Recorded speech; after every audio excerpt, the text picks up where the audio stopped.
For the general election on the 8th of June, a lot of people have been talking about tactical voting. So I'm going to explain what tactical voting is, how it works, and recommending some really helpful resources that I've found that can help you know how to vote tactically. Now, I have to admit, I am going to be focusing mostly on how to get rid of the Conservatives, because the Conservatives suck. As I explained in my last video, we have a broken political system, which means that sometimes you have to vote tactically rather than voting for who you believe in. We have to do this in order to stop a disliked candidate, Conservatives, from getting into power, supporting someone who we somewhat align with, just to try and stop someone we really don't align with at all. By the way, if you think this is unfair, then you can visit makevotesmatter.org.uk, and there you can find out more about proportional representation, how you can support the campaign, and there's also an open letter that you can sign to politicians to bring in electoral reform. So the reality is that in any constituency, there's normally only one or two parties that have any real chance of winning. So to keep out the Conservatives, to stop a Conservative candidate from winning the seat, you have to vote for the strongest rival party in that area. This is so that the progressive vote is not split amongst lots of different parties, but instead is combined into one candidate, allowing them to win and to unseat the Conservatives. Now, tactical voting is going to be particularly important in this election because the results are going to be very tight, and there's a particularly strong feeling against the Conservatives that a lot of their policies really don't look good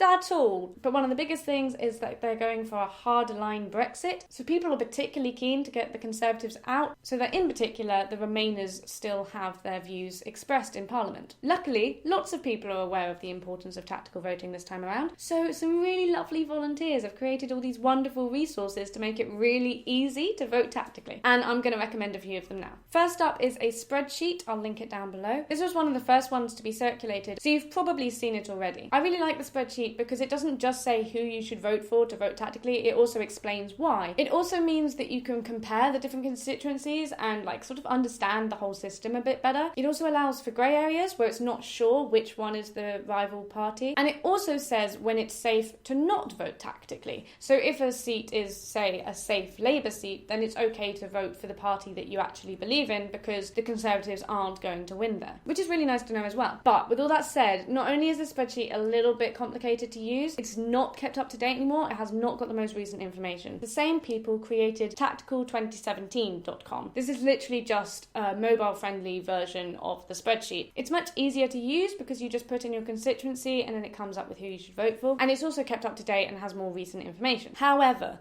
both of these resources should be taken with a pinch of salt. It's been compiled by people who have analysed data, and obviously that's worthwhile and very useful, but you've got to consider how much you know your area.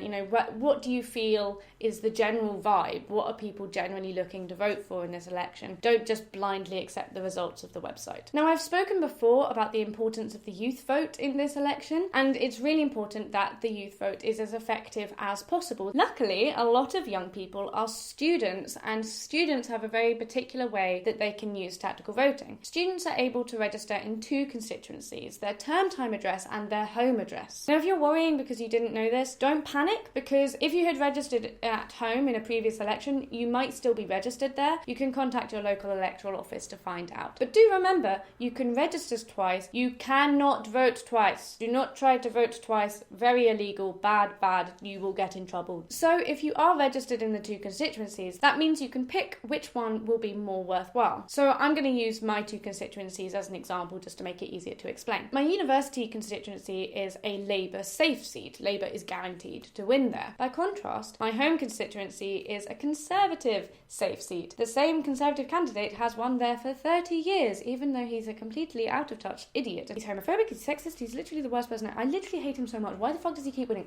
So when I'm choosing which constituency to vote in, if I voted Labour at my university seat, it wouldn't do anything because it's just adding votes for a seat that's already going to be Labour, and therefore you don't get any new Labour candidates in Parliament. At home, I have the opportunity to potentially, though it's highly unlikely, potentially get rid of a Conservative candidate by voting either Labour or Lib Dem. If you go to GE2017.com/students, that has tactical voting that's focused on how it works for students. Side note, GE2017.com is a really good website in general. It allows you to just answer some questions elections, and it tells you which parties you align with. So if you're not sure who to vote for and you're not sure who you support, then you can go look at that as well. But coming back to their student-specific section, it's really easy. You just type in your university postcode and you type in your home address postcode, and it just comes up. It tells you what kind of seats they are. So for me, it says Labour safe seat and Conservative safe seat, and then it tells you which one you should vote in, which one your vote would count for more, and what you should vote for in that constituency. However, again, be careful and please take it with a pinch of salt. I've had some friends who have used this website and they said it didn't seem correct to them. This is where you might want to do some of your own research, because I don't know about you, but personally I don't like typing some information into a website and it just telling me who to vote for and then me just blindly going and voting for them. I like to do my own research, and I would recommend it as well if you are able. So if you do want to do this, then what you've got to do is you've got to look at the general election results for 2010, the results for 2015, so you can compare them. Then look at the local election results if you had local elections in your area, and then you need to look at the Brexit vote, whether your constituency was mostly Leave or mostly Remain. So in my home constituency, Labour was the strongest rival party in 2015, which would imply that that's who I should vote for. But in 2010, Lib Dems were the strongest rival party. That's where I look at the results of the local elections. Because they were on the 4th of May, that gives me an idea of the most recent feeling in my area. Now, generally the most recent feeling is an extra 32 seats for Conservatives, so that really bodes well. But what is most important for me to notice is that Labour lost seats, whereas Lib Dem maintained. And then another thing to consider is the Brexit vote, because when you're looking at the rival candidates,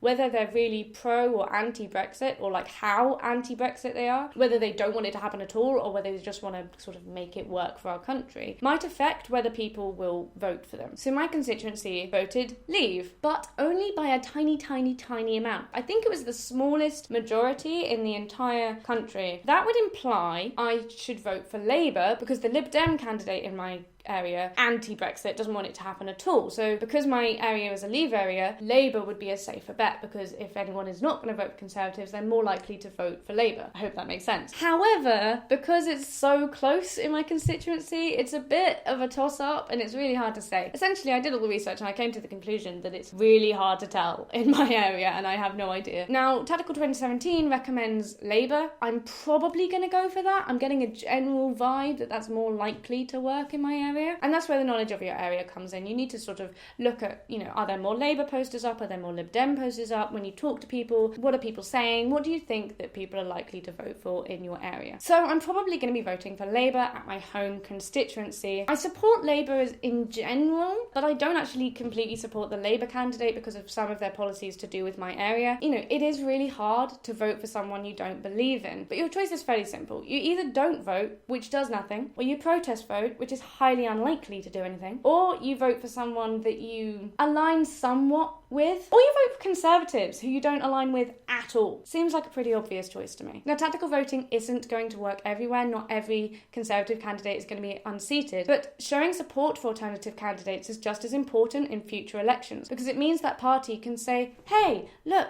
we didn't win in the last election, but we were really close to winning. So don't be so scared of voting for us because we've got a chance. So that can change the results in future elections. So tactical voting is really important because it can help unseat unpopular candidates, but the side effects are just as important as well. That's everything. I hope this has been a helpful video. If you want to see more of my videos where I talk about the general election, I will link the playlist somewhere around my face. And also let me know down in the comments, are you planning to vote tactically? I really hope so. And if so, do you think it's going to have a chance of winning? Let's talk about it. Let's talk about who we're voting for. I think it's really interesting.